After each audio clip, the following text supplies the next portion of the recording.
Hi, it's Steve. Today we'd like to show you how to change the fold-down tine pivot on your dishwasher rack. It's a really easy repair. Let me show you how we do it. Now, to do this repair, it's easier to remove the rack from the dishwasher altogether.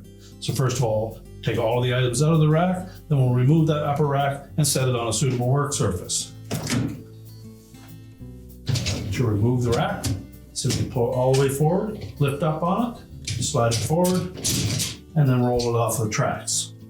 We'll just set that aside, push the rails back into the dishwasher and close it up temporarily.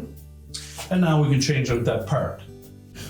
Now, to replace the defective holder for that adjustable tine, we'll first of all need to tilt the tine completely away from it.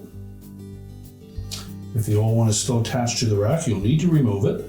Simply press back on the top portion and then pop the bottom half off. Position the new one around that vertical tine. Snap the two bottom clips into place, rotate it up, snap the top one in place. You can then readjust your tines.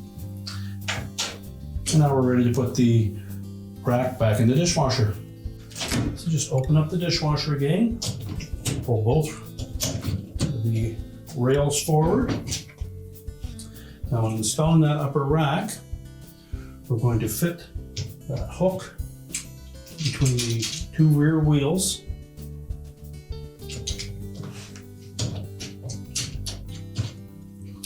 Tilt it down. Once we meet the front wheels, make sure they go over top of that hook.